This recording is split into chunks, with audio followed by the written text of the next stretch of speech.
and welcome back to another video on my channel. Just like I promised in the last video that I uploaded, I'm hoping that today's video will be a little bit of a longer one. I can't make any promises because as I do the research and write these things down, my estimated time for how long the videos is going to be just isn't very good. It never ends up being accurate or around the same time that I estimated, but I do think that this video is going to be a little bit longer. So with that all being said, let's get right into today's case. Trying to keep things moving on this channel and still wanting to switch things up and kind of give you guys a little bit of everything, I thought that today's case would be one that was pretty fun to talk about and pretty interesting, and it was actually requested or suggested by one of you guys, and so I just thought that this was a very good topic to talk about today, and that is going to be the conspiracy theories surrounding the death of Marilyn Monroe. I feel almost funny saying this because I feel like absolutely everybody on the face of the earth knows who Marilyn Monroe is, but for those of you who may not know who Marilyn Monroe is, she is, I believe, one of the most famous women ever. She was a model and an actress, and I do believe that she dabbled in singing just a little bit. And she was very, very famous not only in her time but even today, because she was the first woman to really bring sex appeal into her career. It wasn't that every single actress and singer and model had sex appeal way back then. Women were much more reserved, whereas today most women in the industry do have some kind of sex appeal to them, and that is kind of like their branding. But way back then that was not the case, and Marilyn Monroe was the first woman to really bring that to light, and she was the first woman in around her time that was actually like that.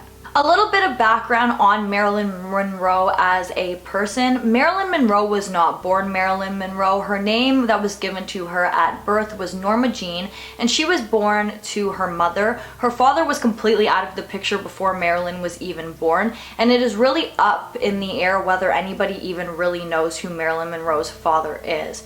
But she did have a mother, but unfortunately her mother's mental health was just not great. She was schizophrenic and she suffered from severe depression, and she also wasn't very financially stable, and because of all this she was not able to take care of Marilyn. So Marilyn was put into the foster care system pretty young and was passed around from family to family. It almost seemed like a good thing when one of her mother's close friends offered to take Marilyn into her home, and they were really going to adopt her, and this sounds like something great. She would have a relationship with her mother, and then she would have two loving parents, a mother and a father, but unfortunately that was not the case. The father figure in this home, who was supposed to be a father figure to Marilyn, began molesting Marilyn on a regular basis, and of course once this was found out, Marilyn was put back into the foster care system, and she was just really passed around until she was 16 years old, and that is when she ended up marrying her neighbor. Marilyn had this dream ever since she was young that she wanted to be famous, whether that be an actress, a model, a singer, whatever it was, she wanted to be famous. But after she was 16 years old and she was married, and her boyfriend or her husband worked in the military and he was sent off to war, and Marilyn started to work in factories, she kind of gave up on that dream until she was approached by a photographer who saw her potential while she was working in one of these factories. Long story short, he did see potential in Marilyn. He thought that she was gorgeous and that she could go really far. So after doing a couple shoots with him, long story short, she ended up getting divorced from her husband, and she moved to LA to kind of follow her dreams and broaden her career. By the year 1950, Marilyn Monroe's career had really taken off. By this point, she was one of the biggest names in all of Hollywood. But as you can imagine, and as we all probably know today, with fame and fortune comes people who do not like you. No matter what you do, they don't like you. It comes with a lot of responsibility, as just as many people that there are in the world who love you, when you're famous, there is that many people in the world who also hate you, no matter what you do. And Marilyn already didn't really have the best mental health. Genetically, her mom, again, was very unmentally stable, and this kind of passed on to Marilyn. But on top of that, she was, again, one of the most famous people in all of Hollywood at this time, and her face was always on the front of magazines and newspapers, and she was always caught up in scandals. And a lot of these newspaper articles and things like that that were writing about Marilyn were writing things that just weren't great. So because of this, Marilyn Monroe suffered from severe depression, and she was hospitalized on several different occasions because of this, but it didn't seem too extreme. And then on August 5th, 1952, absolutely everybody was shocked to see on the front page of every single newspaper that Marilyn Monroe had passed away due to suicide. Again, everybody was super sad about this and everybody was shocked. Nobody could see this coming, but Marilyn had taken her own life, allegedly by overdosing. Now, this is really where the conspiracy theories come in, because many people, and I mean many people, do not believe that this was a suicide. Now, this case is very, very, very large. There is so much information. There are so many theories, and there are theories within theories, and just so much information in this specific case that I am absolutely positive that I missed at least a few things. So if you pick up on something that I missed throughout this video that you feel is key in this case, or you have a theory that you strongly believe that I didn't talk about, please feel free to leave that in the comments and I will pin your comment, because this case is just huge, and obviously one person, one video, I probably couldn't get everything in here even if I wanted to. But anyways, let's get on with the case. On the day leading up to Marilyn's death, or I guess like during the day before Marilyn's death, everybody who was in contact with her or who had talked to her that day said that Marilyn was giving off no signs that she was overly sad or that she had planned on taking her own life or anything like that. She had talked to several friends on the phone that day. She had a live-in housekeeper, and none of these people said that there was any solid sign that anything like this was going on in Marilyn's head. Marilyn did have an appointment on that day at 4:30 p.m. with her psychiatrist. Now, normal people like me and you who aren't famous, who don't have millions of billions of dollars, cannot afford to have a psychiatrist who is at our beckoning call. But this psychiatrist was pretty much on call for Marilyn at all times, and she was pretty much always in constant contact with him. Again, Marilyn's mental health was just not great. She did suffer from depression and anxiety and all these things like that, not only to do with the tabloids, but mental health issues along those lines are genetic. And again, Marilyn's mother was not the most mentally stable woman. So because of this, Marilyn Monroe's mental health just was not great. So anyways, at 4:30 p.m. she went into this session with her psychiatrist, and this session was very, very long. It didn't end until 7 p.m. And after this session did end, the psychiatrist went to Marilyn's housekeeper and just said to her, hey, can you watch Marilyn or look out for her tonight? And then he kind of just left, not giving any more of an explanation as to what they talked to or what went on during that time, that he thought that she needed an extra eye on Marilyn that evening. But I just thought that was something a little bit interesting to go into the case with. About an hour after the session with her psychiatrist, Marilyn decided to go into her room and kind of get ready for bed. So that was around 8 p.m. and at some time after Marilyn had gone to her room, she had received a phone call from Peter Lawford, who was the brother-in-law of John F. Kennedy, which we will come back to in a little bit.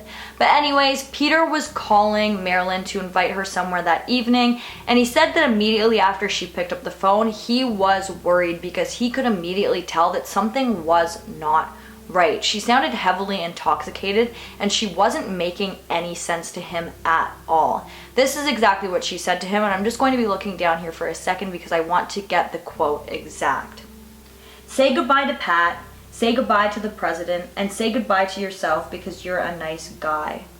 And then she didn't say anything else after that, and I guess they lost connection at some point. The line got cut or she hung up.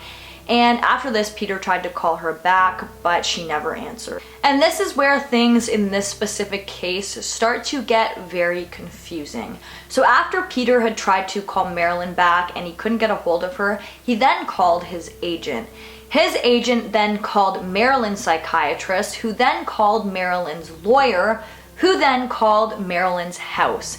And while he was calling Marilyn's house, that is when he spoke to her housekeeper, and the housekeeper just assured him that everything was fine. Marilyn was in her room and she could see the light under the bottom of the door, and although there wasn't any noise coming from the room, she was quite certain that Marilyn was in there and she was absolutely fine. I do believe it was a couple hours later when the housekeeper had walked past Marilyn's door, and that is when she noticed that the light was still on and there was still no sound coming from within Marilyn's room. She then got a little bit worried and began knocking on the door, but Marilyn did not answer. So instead of taking further action and calling authorities or something along those lines, the housekeeper then went and called Marilyn's psychiatrist.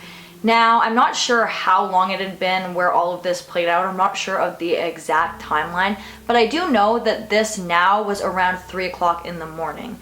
So after getting that phone call, the psychiatrist raced over to Marilyn's house. He was knocking on the door. She didn't answer, just like what had happened with the housekeeper. And so because of this, he went outside and walked around to a window that was looking directly into Marilyn's room. And that is where he could see that Marilyn was laying face down on her bed, not moving.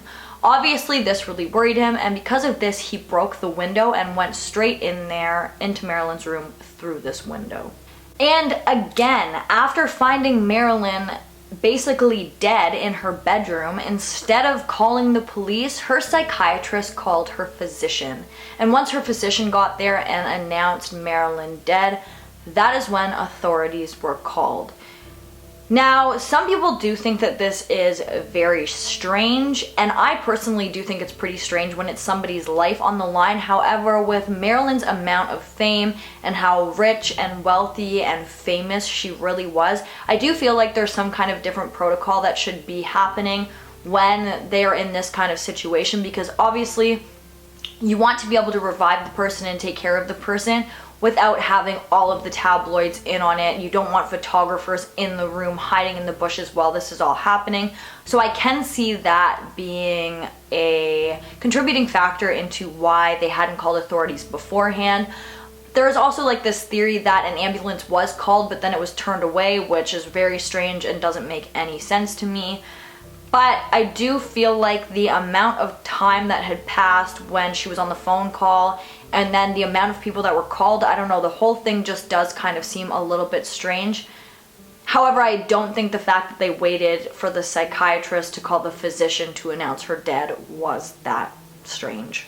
The first officer who arrived on the scene and entered the room where Marilyn's body was immediately thought that this death was staged. He said that there was an empty pill bottle beside Marilyn's bed, but there was no liquid in the room, suggesting that Marilyn had taken these pills with liquid like you normally do. Now, that wouldn't be that strange, but given all of the other things that he noticed while in that room, that is where he started to kind of take note that he believed that this was a staged death. Not only that, but Marilyn was laying very, very stiff on the bed, which is not consistent with that of an overdose. Usually when you overdose, your body cramps up, and you can visibly see that in a person's deceased body. But Marilyn's limbs were just straight. She wasn't cramped up or anything like that, which again is not consistent with that of a overdose. On top of that, the psychiatrist said that he had broken the window from the outside in order to get into Marilyn's room, but this officer said that he believed that the window looked as if it had been broken from the inside. And just to add to all of this mess, there was no pills found inside of Marilyn's body when they did the autopsy. So obviously that leaves us with the question of, how was there no pills in Marilyn's body when she was discovered if she had died due to an overdose? Why was the window broken from the inside if that was the case? And what happened causing her to pass away, and why? Why would somebody want Marilyn Monroe dead? Now I'm going to be jumping back and forth here between conspiracies, and again, there are theories within theories, and the entire thing just gets really confusing. So bear with me through the next little bit of the video. And again, if you strongly believe a theory that I have not talked about in this video, or you think it's interesting, leave it in the comments down below, or any information that I might miss, you can also leave that in the comments down below. So the first theory that I'm going to talk about in this case has a lot of branching off theories within it. But that is the theory that Marilyn Monroe was killed by the CIA. Now, this first theory that I'm going to talk about was really brought to light in 1973 when somebody wrote a book about Marilyn called Marilyn Monroe, a biography, and this book was written by a man named Norman Mailer. In this book, in this biography, he writes about how he believes that the CIA was involved in Marilyn Monroe's death. Now, this theory is a little bit different than the other theories because in this theory, he believes that the CIA killed Marilyn Monroe to get back at the Kennedy brothers. Now, that is a whole mess in itself that you're kind of going to get as the video goes on, but Marilyn Monroe had a very close relationship with John F. Kennedy as well as his brother Robert Kennedy. And so he believes the CIA killed Marilyn Monroe to get back to the Kennedy brothers over something that had to do with the Bay of Pigs incident.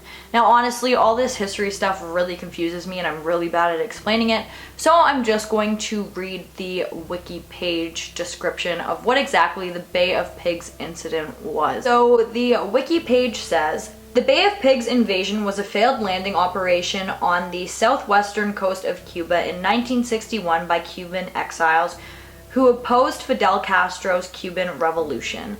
So whatever that was did involve the Kennedy brothers, and whatever this attempt was a failed attempt, and it was because of something that the Kennedy brothers did. So because of this, this man believes that the CIA was using Marilyn Monroe to get back at the Kennedy brothers.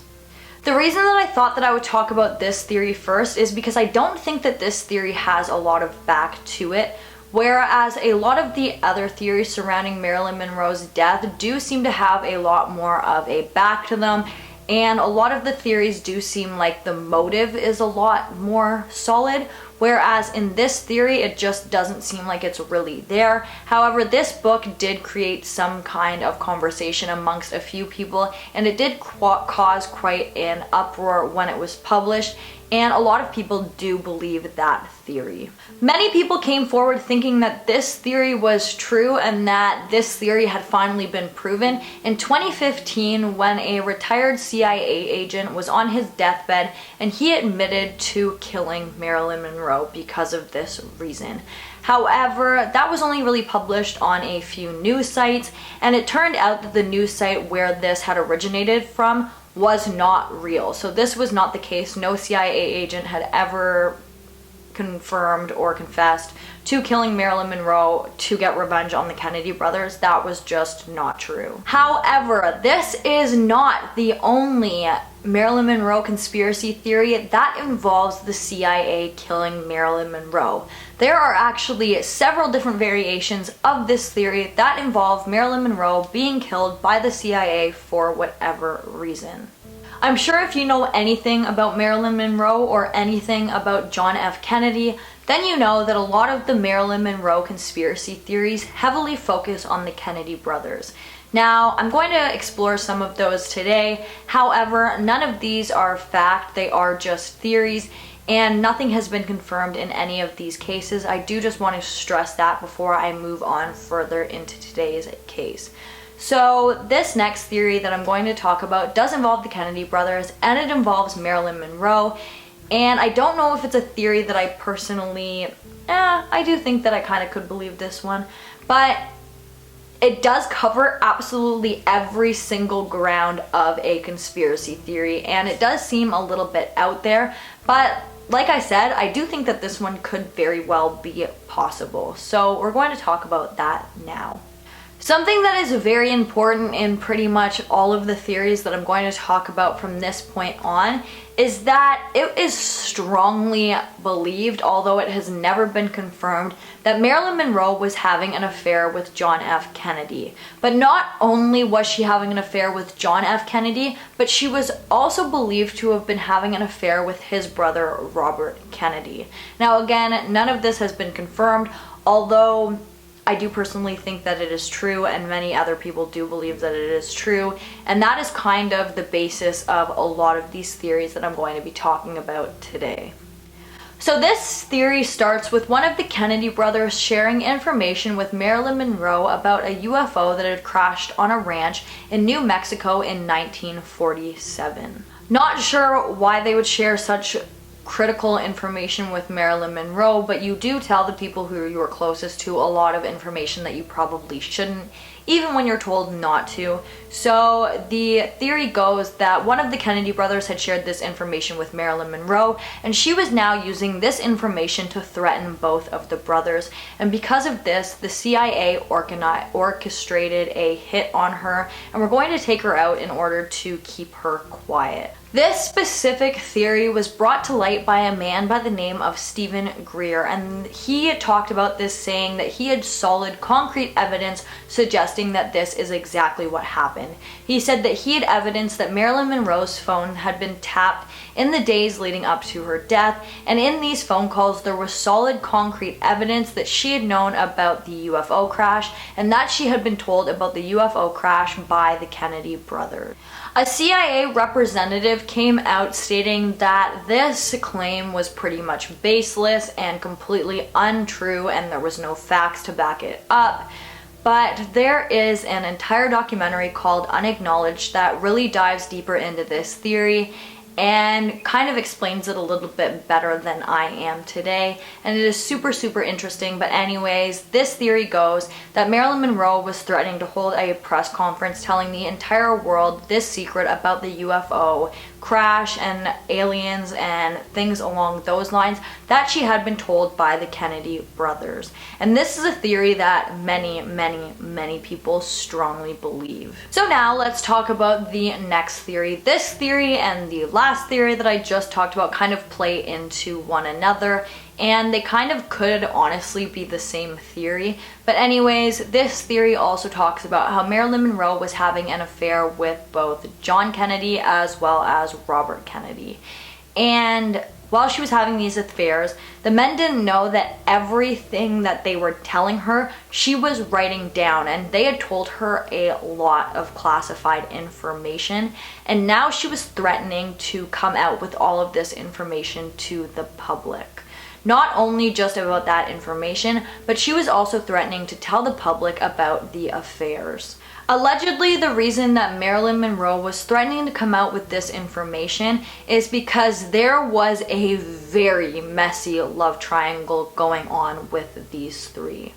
Robert Kennedy started to allegedly have very deep feelings for Marilyn Monroe. He was really in love with her, and he wanted to be with her. He didn't want this to be a secret affair anymore, and he basically just wanted to be with her. But Marilyn Monroe was head over heels in love with John F. Kennedy. But John F. Kennedy did not feel the same way about Marilyn Monroe. He did not wish to take their relationship any further, and the feelings just weren't there. And because of all of this absolute mess, Marilyn was told that she could no longer have any contact with the Kennedy brothers. And because of this, Marilyn was very upset and really angry, and allegedly she had told some of this information to her friends, and she was visibly just really upset about this entire situation. Because of this whole mess, it is speculated or theorized that maybe the Kennedy brothers killed Marilyn Monroe. Now, there are several theories within this theory of how the Kennedy brothers could have possibly killed Marilyn Monroe, but none of them really are too, I guess, like solid. But you can go look those up on your own terms if you feel interested in that. But there are a lot of theories as to of how they could have done it, but the basis of all of those theories is that the Kennedy brothers killed Marilyn Monroe. The next theory that I'm going to talk about is that this could have possibly been a suicide staging attempt gone wrong. So she wanted to make it look as if she had attempted suicide, but she didn't actually plan on taking her own life.